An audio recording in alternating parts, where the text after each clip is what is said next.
Para quien lee mi historia, sepan que no comienza con un grito, sino con un silencio que heló el alma. Rosa estaba en la cocina, sintiendo el olor del café que ella misma había preparado para él, cuando Roberto entró. No la miró a los ojos, fijó la mirada en la pared como si hablara con un objeto. No quiero a ese niño, Rosa. Vas a abortar. Mañana. Las palabras no fueron altas, fueron peores, fueron frías, definitivas, como la sentencia de un juez. El aire se volvió pesado y el calor de la tarde de repente pareció desaparecer. Ella sintió que el suelo bajo sus pies se volvía inestable, como si todo el apartamento, el nido que construyeron juntos, estuviera a punto de derrumbarse.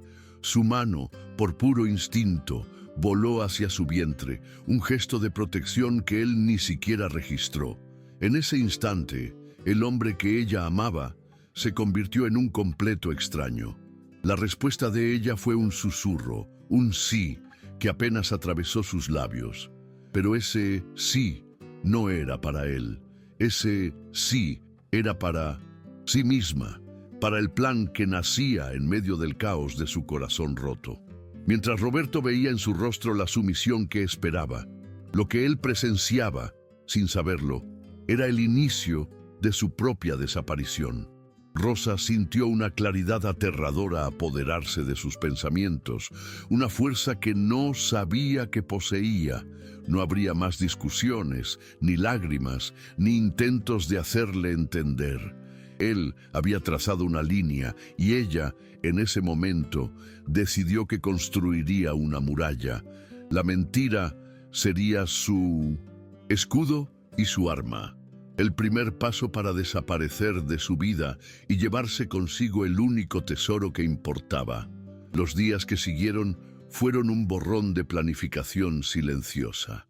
Rosa se movía por la casa como una sombra, el cuerpo presente, pero la mente a kilómetros de distancia, trazando rutas de escape y calculando cada centavo que poseía.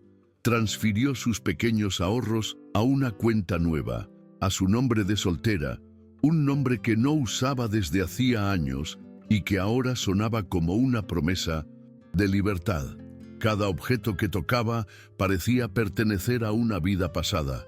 Los portarretratos con sonrisas falsas, los regalos que él le dio, todo era parte de un escenario que estaba a punto de ser abandonado.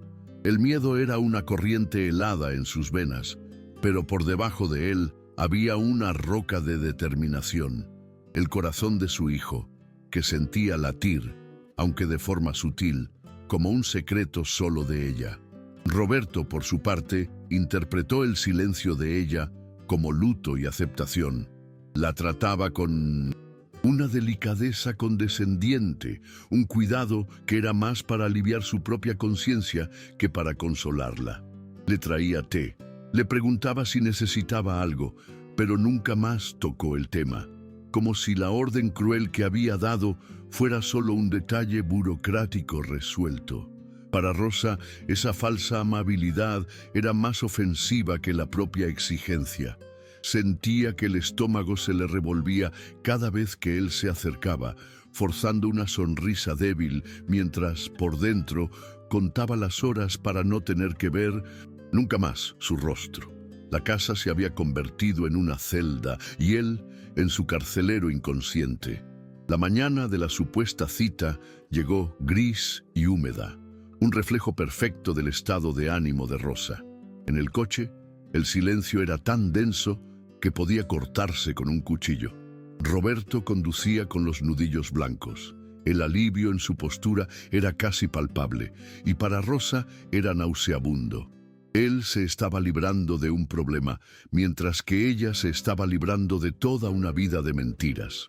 Alce, aparcar frente a la clínica, un edificio frío e impersonal que ella eligió a propósito, él finalmente se giró hacia ella. Todo va a estar bien, es lo mejor para nosotros, dijo, y la palabra nosotros sonó como un insulto final, una profanación de lo que un día fueron. Ella no respondió, Solo abrió la puerta y bajó, sintiendo el aire frío de la calle como una bofetada de bienvenida a su nueva realidad. Caminó hacia la entrada de la clínica, sabiendo que él la observaba desde el coche, esperando. Rosa no entró.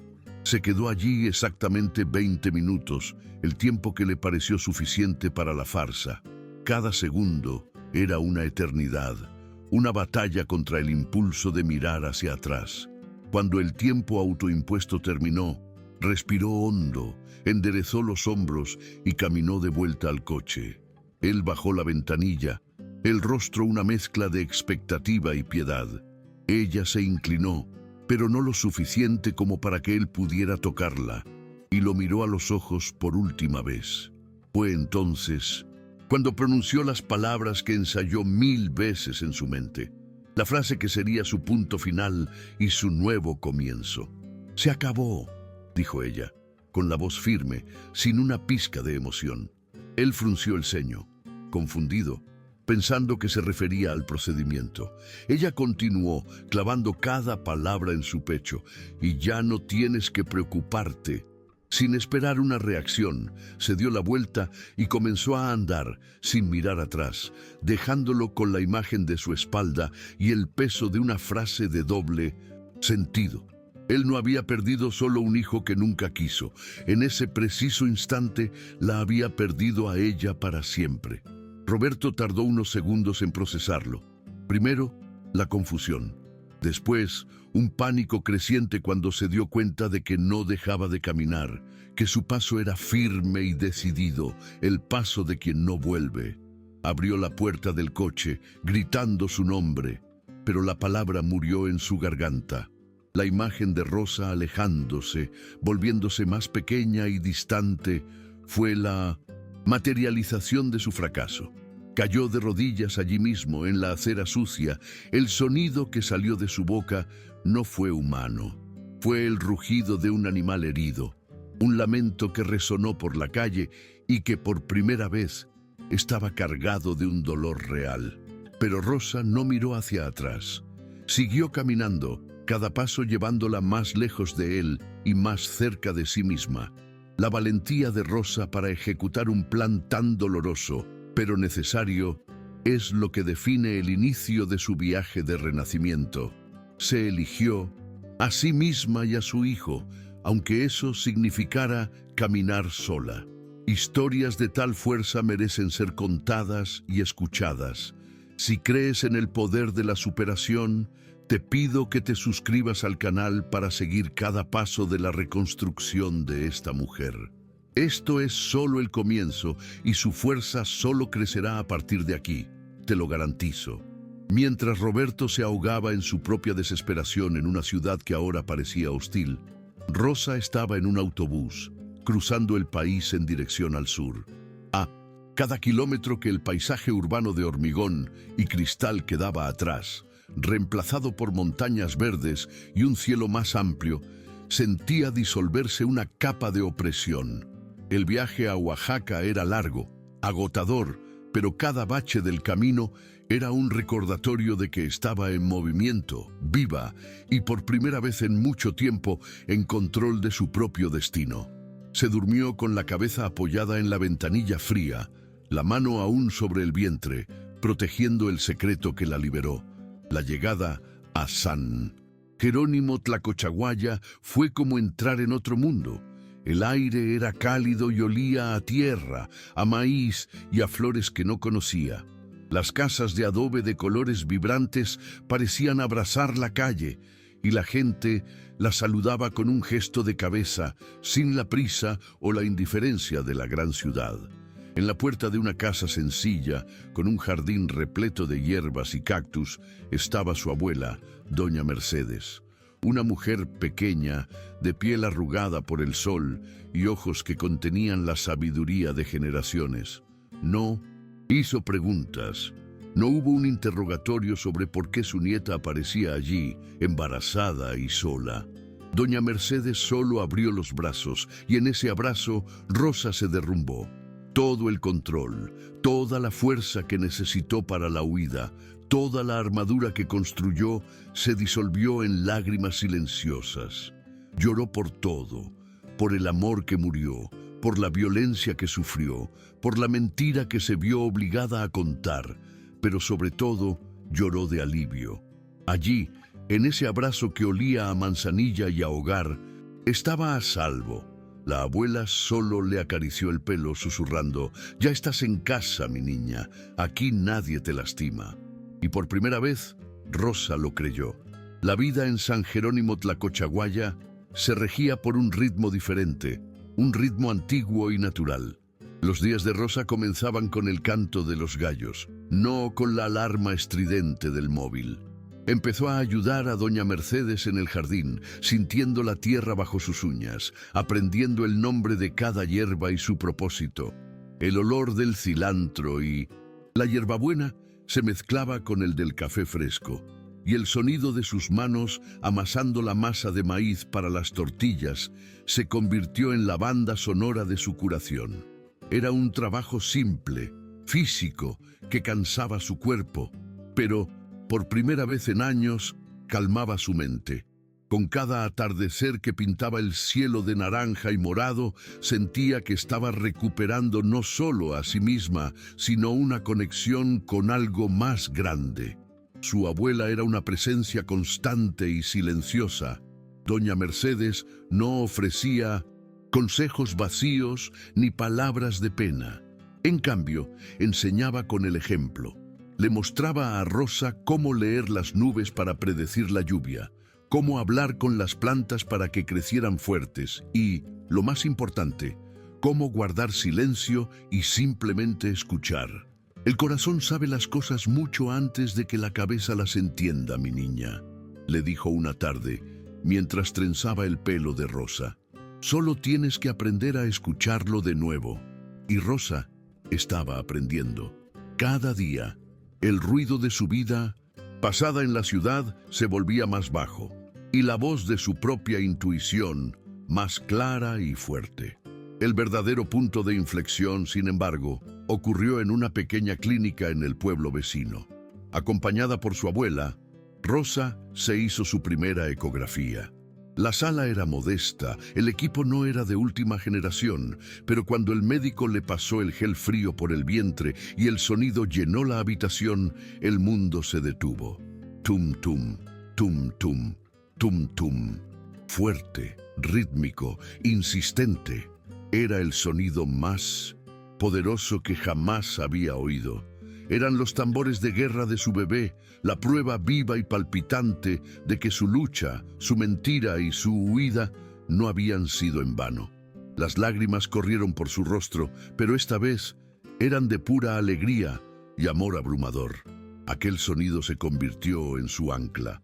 En ese instante, cualquier duda residual sobre su decisión se evaporó como la niebla de la mañana.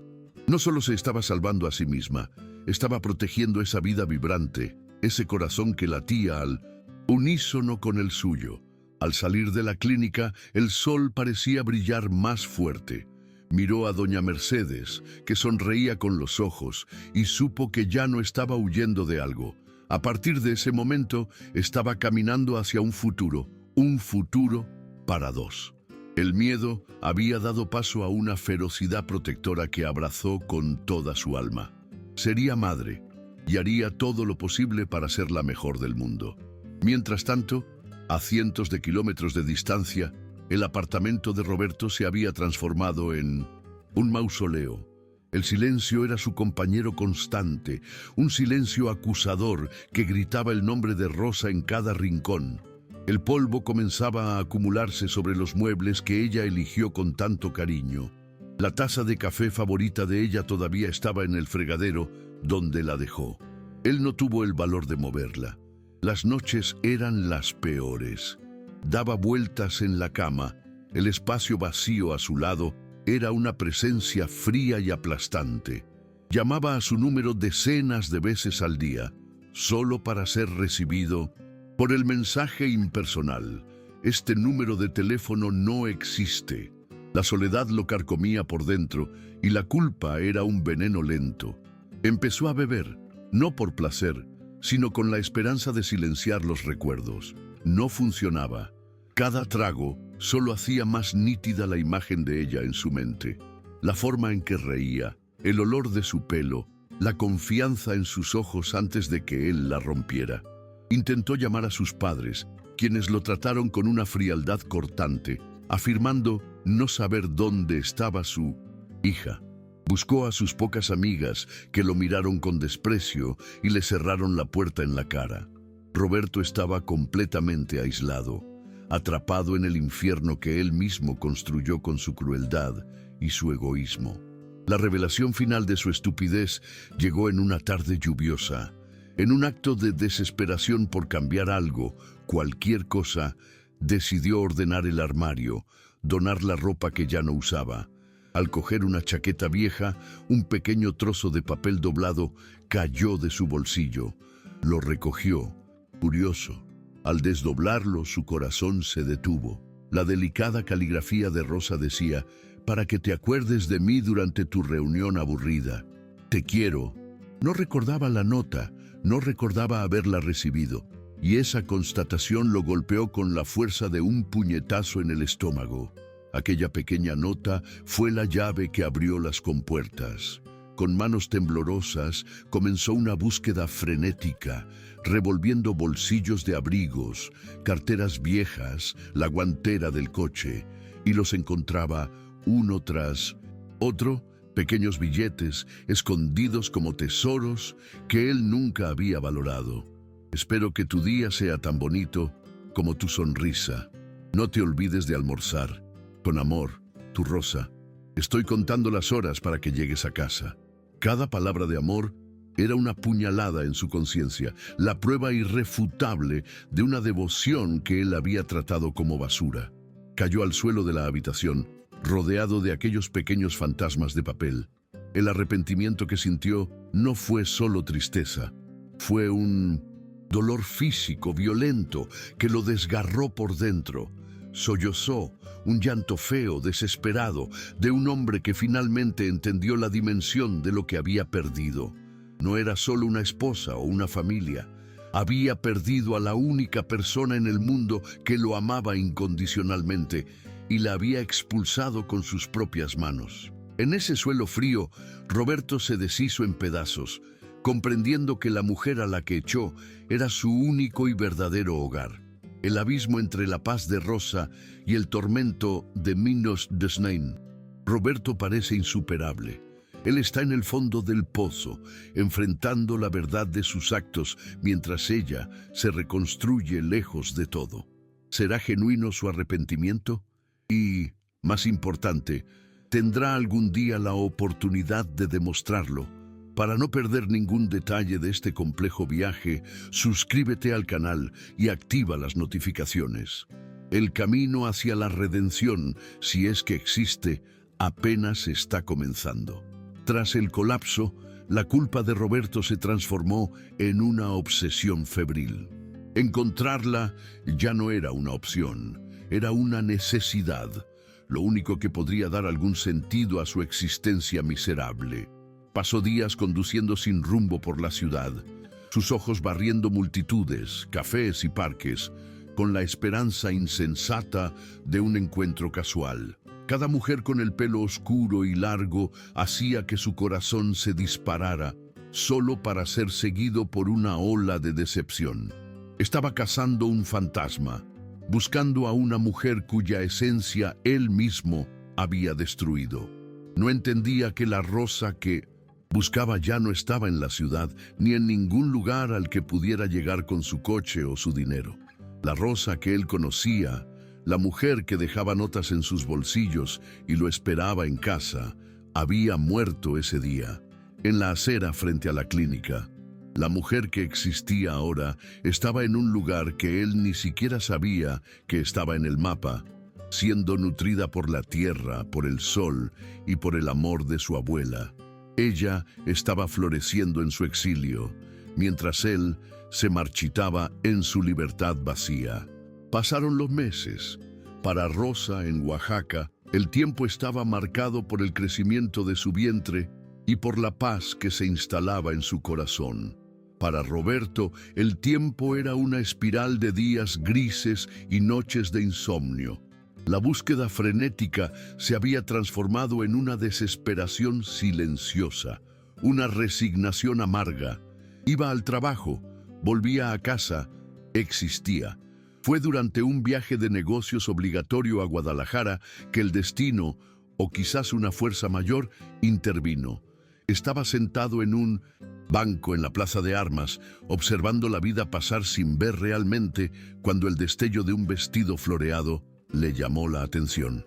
El mundo de Roberto dejó de girar. El sonido de las fuentes, las risas de los niños, el murmullo de la multitud, todo desapareció. Era ella, Rosa, a cierta distancia, caminando lentamente, con una serenidad que él nunca le había proporcionado. Se levantó, el corazón martilleando contra sus costillas, una mezcla de incredulidad y esperanza salvaje. Dio unos pasos en su dirección, su nombre formándose en sus labios, pero entonces se detuvo, paralizado. No fue solo su rostro lo que lo conmocionó, fue la forma en que caminaba, la mano posada de forma protectora sobre un vientre prominente e inconfundible. El embarazo era la prueba, la mentira, la verdad. Todo colisionó dentro de la cabeza de Roberto con la fuerza de un tren. El bebé estaba vivo. Ella no lo había abortado. El dolor que sintió durante meses, el dolor por la pérdida del hijo, era una farsa.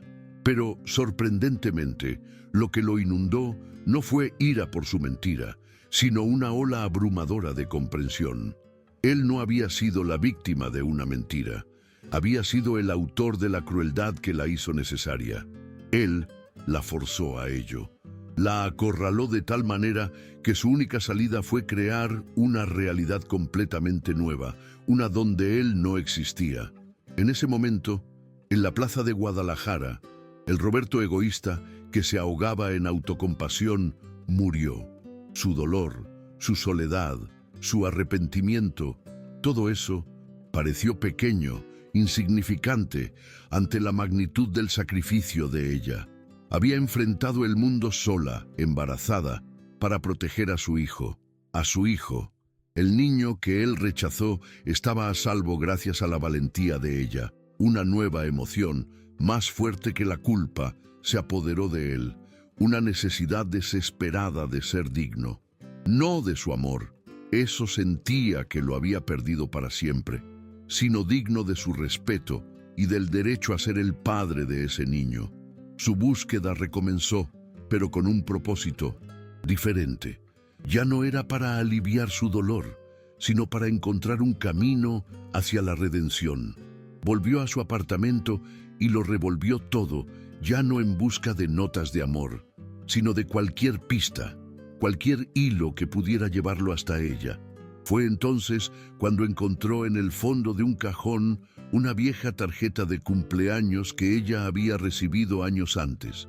La firma decía: "Con amor, tu abuela Mercedes", y debajo la dirección del remitente: San Jerónimo Tlacochaguaya, Oaxaca. Era su única oportunidad, su único hilo de esperanza. El viaje a Oaxaca fue una peregrinación.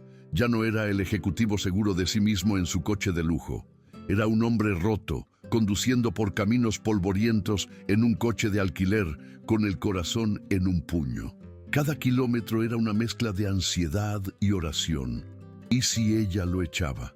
¿Y si se negaba a dejarle ver a su hijo? Sabía que no tenía derecho a nada, que cualquier migaja de aceptación sería un regalo inmerecido. No iba a exigir, sino a suplicar, a ofrecer lo poco que quedaba de él al servicio de ella y del niño. Al llegar al pequeño pueblo, se sintió un completo extraño. La gente lo miraba con una curiosidad silenciosa mientras preguntaba por la casa de doña Mercedes.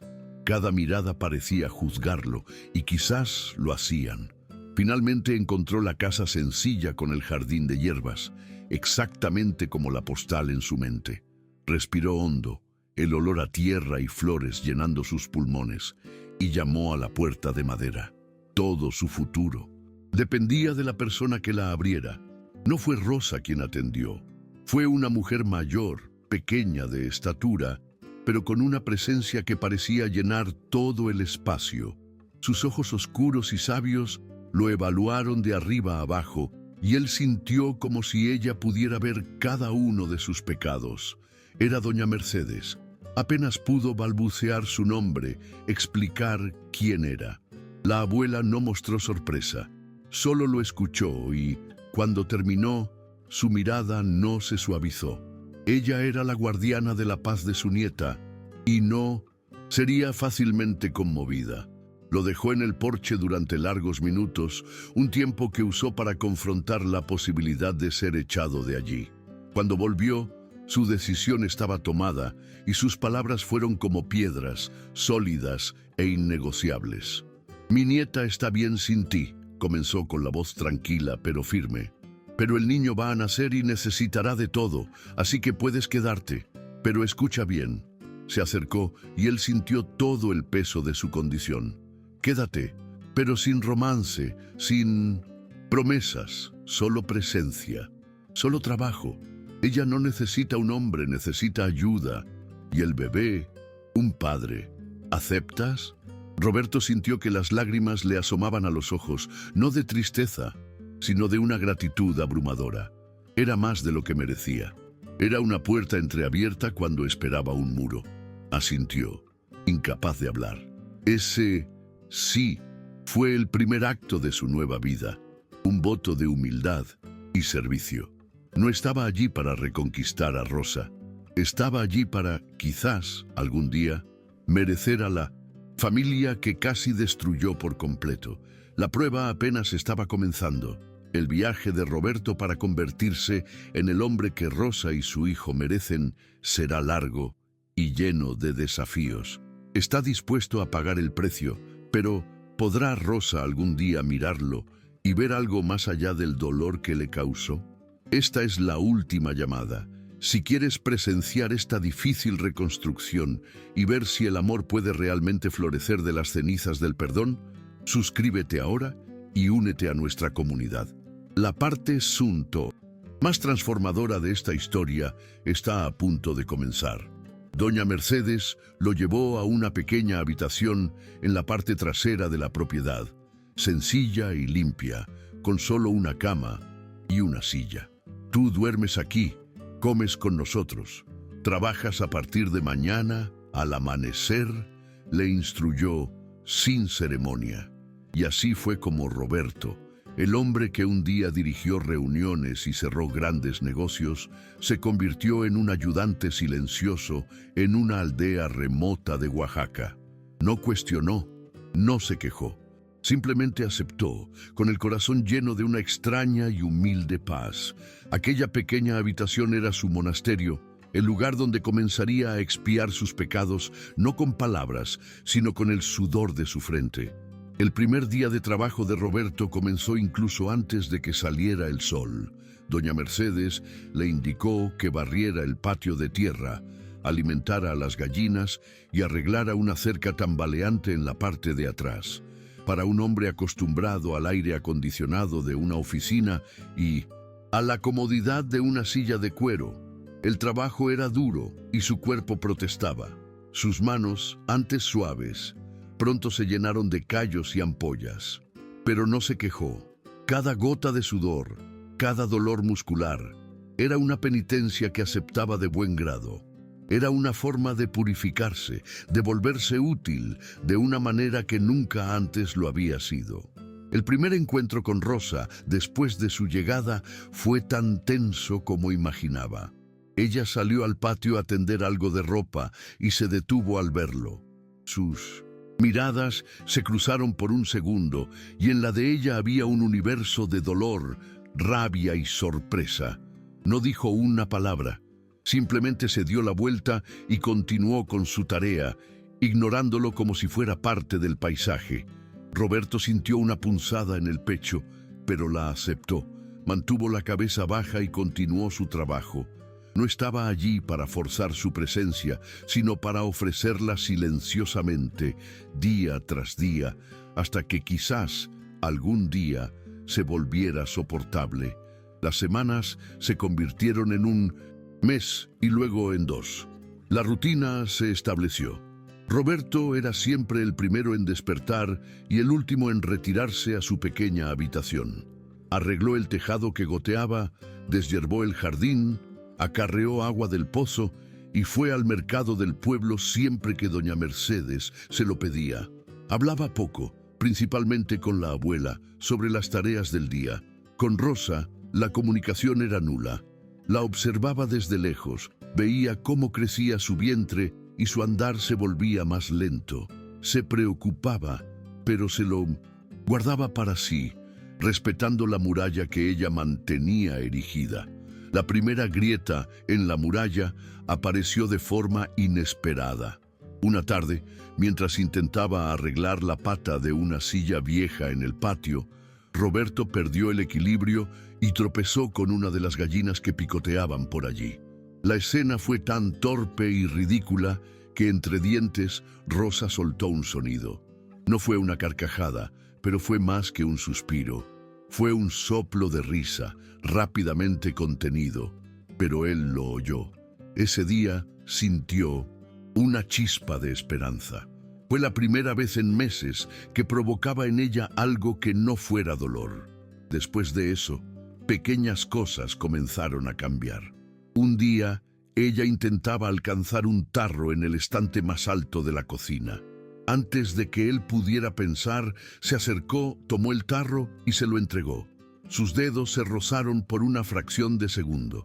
«Gracias», susurró ella, sin mirarlo a los ojos, y se alejó. Ese «gracias» resonó en su mente durante días.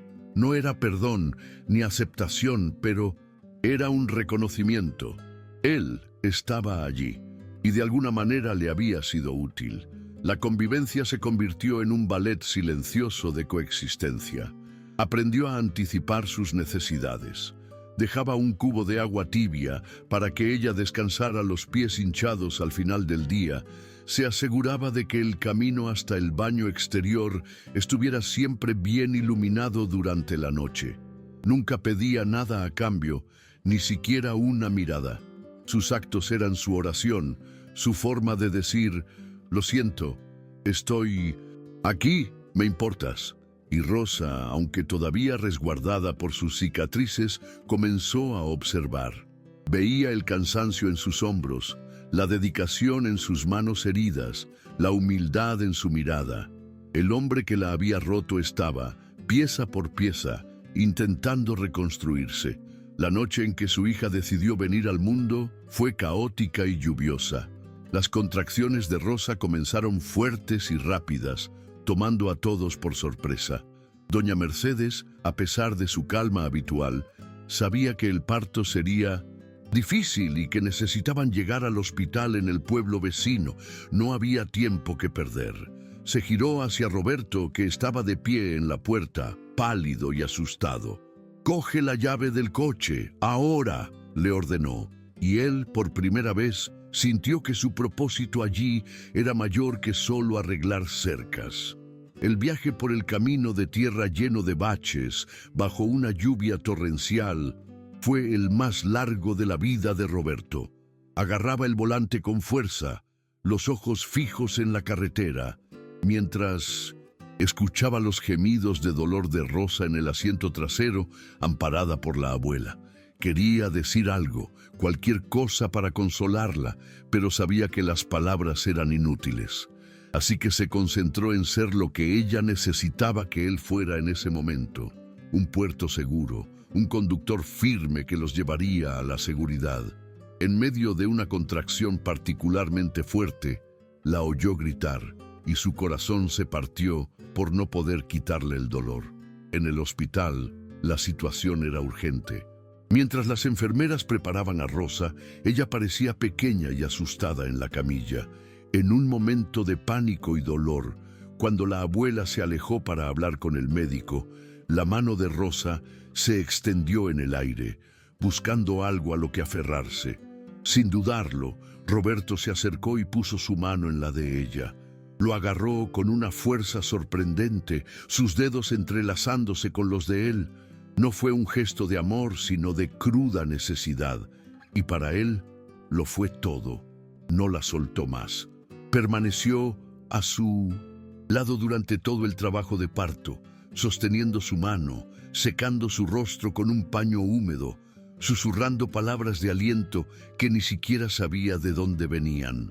Vio su fuerza sobrehumana, la valentía que nunca supo que poseía.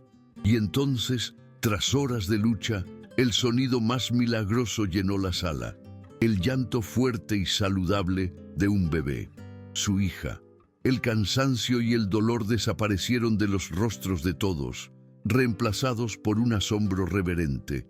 La enfermera limpió a la pequeña niña y la colocó en los brazos de Rosa, cuyo rostro estaba bañado en sudor y lágrimas de felicidad. Después de un momento, Rosa levantó los ojos y miró a Roberto. Su mirada ya no contenía la rabia de antes. Había agotamiento, había admiración y había algo más, un permiso silencioso. Con un asentimiento de cabeza casi imperceptible, lo invitó a acercarse. Temblando, extendió los brazos y por primera vez sostuvo a su hija. El pequeño cuerpo cálido y frágil en sus brazos era la materialización de la esperanza.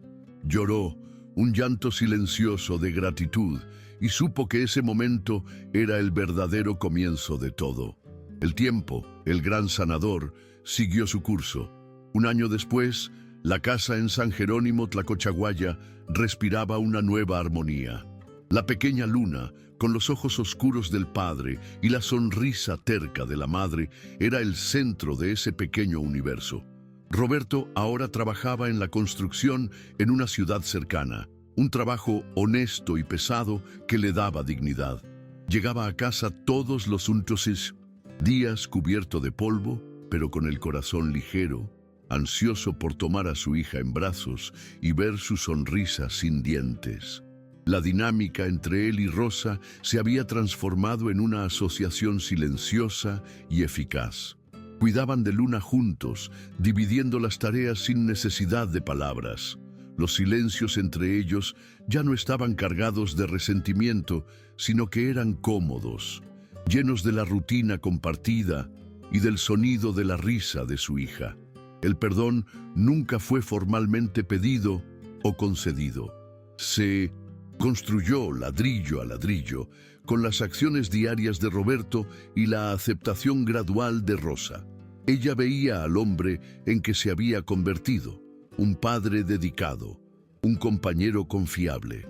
En una cálida noche de verano, después de que Luna se durmiera y doña Mercedes se retirara, estaban sentados en el porche, observando las estrellas. El aire estaba perfumado con el olor a jazmín. Roberto sintió que era el momento. Su corazón latía fuerte, pero no de miedo, sino de una certeza tranquila. Había guardado parte de su salario durante meses. Sacó del bolsillo una pequeña caja y la abrió. Dentro había un anillo sencillo, de plata, con una pequeña piedra turquesa, comprado a un artesano local. No se comparaba en nada al diamante que le había dado una vida atrás. Este era real. Se arrodilló frente a ella en el suelo de tierra del porche. No tenía un discurso ensayado, solo la miró a los mismos ojos que un día hizo llorar de dolor y que ahora lo observaban con una calma serena. Rosa, comenzó, con la voz un poco temblorosa. Te pedí matrimonio una vez por las razones equivocadas, por la apariencia, por lo que creía que debía tener. Ahora quiero pedírtelo de nuevo, por las únicas razones que importan, porque te respeto, porque admiro a la mujer y a la madre que eres, y porque te amo. Esta vez es por amor. ¿Quieres casarte conmigo de nuevo? Rosa miró el anillo sencillo, luego su rostro, al hombre que había atravesado el infierno para encontrarse a sí mismo y a la vida que habían construido juntos desde las cenizas. Una sonrisa lenta y genuina se abrió en sus labios, iluminando todo su rostro. Le tendió la mano, no para tomar el anillo, sino para tocarle la cara. Sintió las líneas de cansancio, la barba incipiente, la sinceridad en su mirada. Entonces, con la voz clara y firme, dio la respuesta que sellaría el pasado y abriría todas las puertas al futuro. Sí, dijo, ahora sí. Ese ahora sí lo contenía todo.